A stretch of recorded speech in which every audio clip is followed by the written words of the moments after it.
Hola hermanos, Dios me los bendiga. Estamos aquí nuevamente para reanudar el estudio que habíamos comenzado en un video anterior referente a la nueva hermenéutica, referente a filosofías que están afectando la fe de la Iglesia de Cristo, de los miembros de las iglesias de Cristo y están, eh, como quien dice, destruyendo la identidad de la iglesia, destruyendo la identidad del cristiano.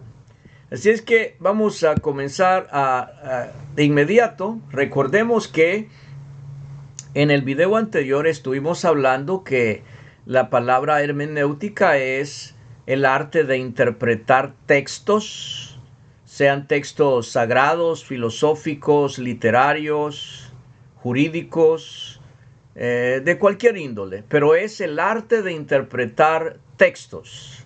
Ahora, ¿qué es la hermenéutica bíblica? La que nos interesa a nosotros como cristianos. La hermenéutica bíblica, la que hemos estado usando por muchos años dentro de la Iglesia de Cristo, tiene como propósito el estudio de principios, reglas y métodos para realizar una adecuada interpretación de los textos bíblicos. Habíamos hablado también que la hermenéutica bíblica tiene dos métodos. El método gramático histórico y el método alegórico. Permítame. Quiero hacer eso. Oh, ok, ya lo hallé. Y entonces, el método gramático histórico, pues habla del contexto, habla del contexto del autor, el contexto en que sucedieron las cosas, quién habla, etcétera, etcétera. Habla de analizar la etimología, analizar la sintaxis, el estilo, etcétera, la semántica, todo eso, ver textos paralelos, etcétera, etcétera. Estamos hablando allí de lo que es el método gramático histórico. También hablamos del método alegórico, que se refiere a figuras literarias o figuras de lenguaje que se utilizan para interpretar de una mejor manera el texto bíblico, como son las parábolas, metáforas, símiles, etcétera, etcétera. Luego miramos también acerca de principios de la hermenéutica bíblica. Uno de ellos que miramos es el texto en su contexto, que no hay que agarrar ningún texto aislado. Si lo agarramos aislado, nos equivocamos en la interpretación. Se tiene que, todo texto que estudiamos, que nos enseñen o que nosotros enseñemos, debemos de preguntarnos cuál es el contexto, cuál es el asunto que se está hablando allí. También otro principio es la no contradicción, saber de que la Biblia no se contradice, o sea, la palabra de Dios no se contradice, que lo que escribieron los apóstoles no se debe de contradecir con lo que enseñaron, lo que enseñó el Señor Jesús. Lo que enseñó el Señor Jesús no debe de contradecirse con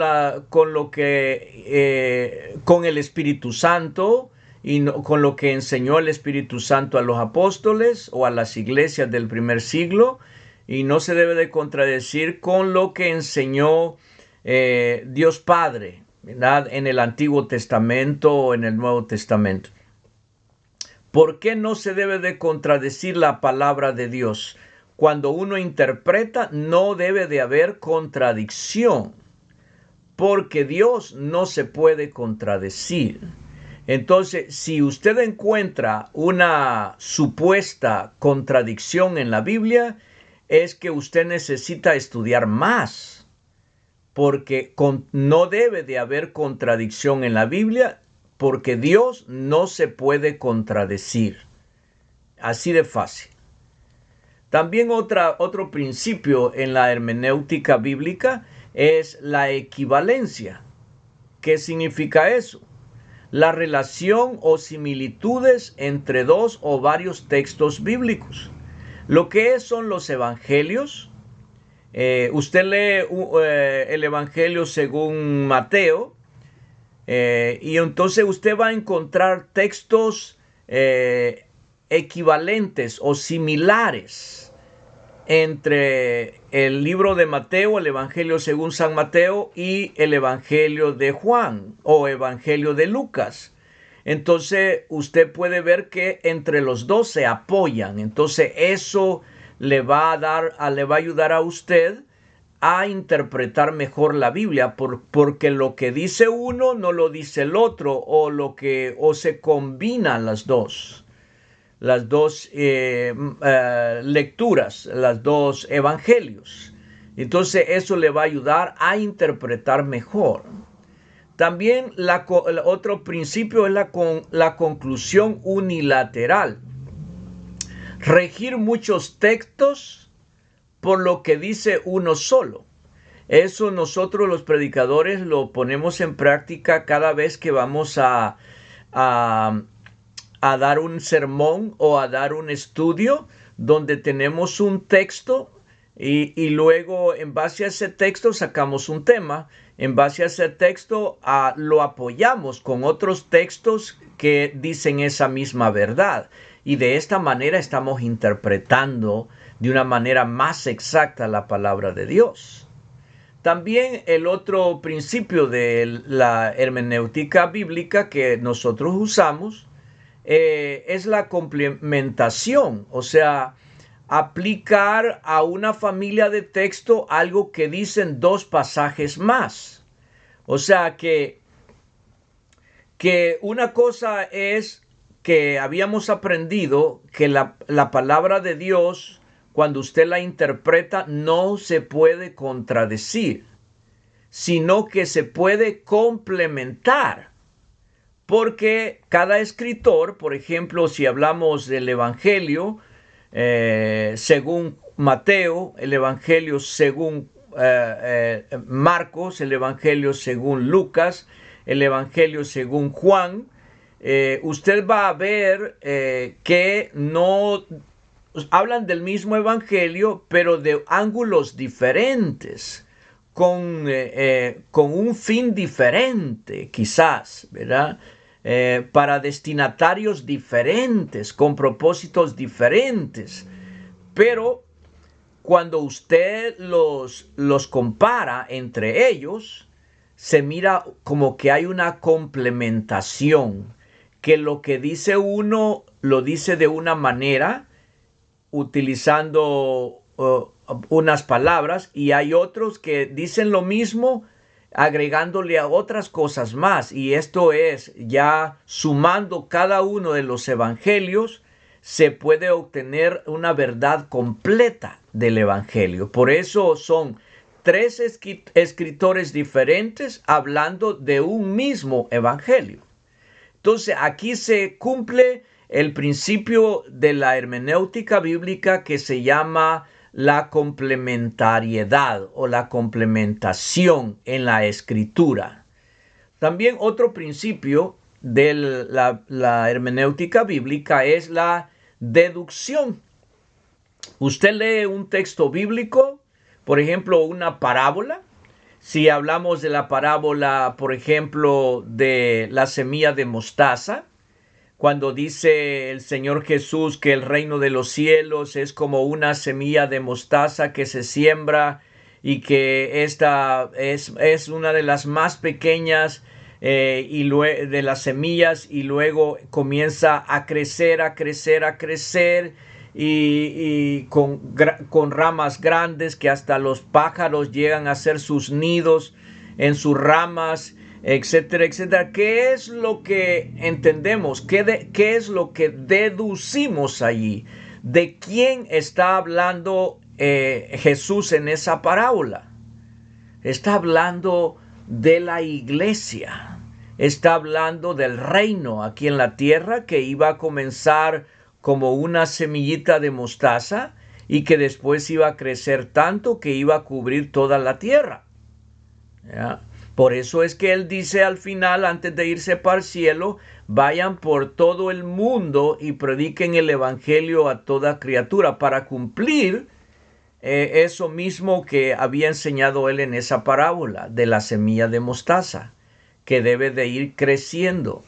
Si es que tanto el predicador debe de predicar allí en el lugar donde está sirviendo de manera local, como también debe de ir a predicar a otros lugares para que la semilla se riegue en otros lugares también.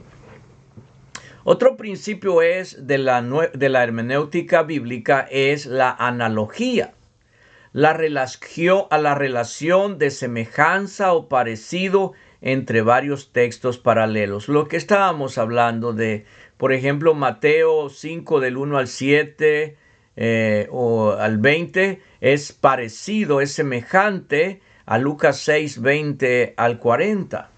También otro principio es las metáforas, símiles, sinécdoques, hipérbole, que nosotros debemos de saberlas identificar cuando estamos leyendo las Sagradas Escrituras para poder interpretar mejor al conocer estas figuras de lenguaje o figuras literarias.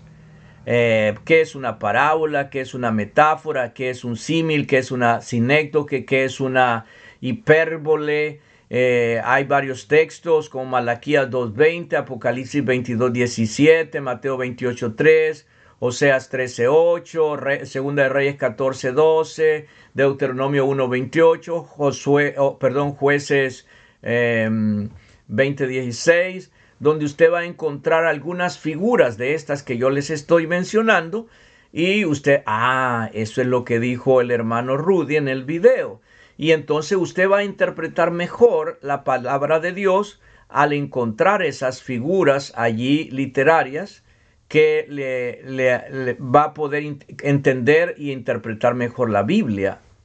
También otro principio son la argumentación por contexto, donde uno tiene que mirar el contexto histórico, o sea, regresarse a aquel tiempo para mirar la cultura, mirar los hechos o sucesos que estaban pasando en aquel tiempo. Por ejemplo, cuando agarran ustedes a analizar el libro de Apocalipsis o Revelaciones, usted tiene que irse al contexto histórico, cómo era que estaba viviendo la iglesia en aquel tiempo. Bueno, esto vamos a quedar aquí, hermanos, hasta este momento. Hemos analizado los principios de la hermenéutica bíblica para después tirarnos a analizar más adelante lo que es la nueva hermenéutica o la nueva interpretación de la Biblia que están dando algunas personas dentro de las iglesias de Cristo, que están interpretando diferente. Al interpretar diferente, van a empezar a enseñar diferente, y después que comiencen a enseñar diferente, van a comenzar también a practicar cambios en el servicio de adoración, y después que practiquen cambios en el servicio o en el culto de adoración de los domingos o de los días de reunión, luego van a cambiar la identidad de la iglesia, la identidad de los cristianos también, por comenzar a interpretar la Biblia de una manera que no se apega a la palabra de Dios, a la voluntad de Dios, sino que a su propia voluntad, con objetivos específicos que ellos tienen, ¿verdad? Muy claros, objetivos claros que ellos tienen para poder cambiar prácticamente todo lo enseñado por los apóstoles, los santos apóstoles, o por nuestro Señor Jesucristo a través de los santos apóstoles y a través del Espíritu Santo. Dios me los bendiga. Vamos a vernos en otro video más adelante donde vamos a seguir hablando de la nueva hermenéutica. Pero recuerden, primero hay que hablar de la hermenéutica bíblica, que es la que practicamos hasta el día de hoy muchas iglesias de Cristo. Dios me los bendiga.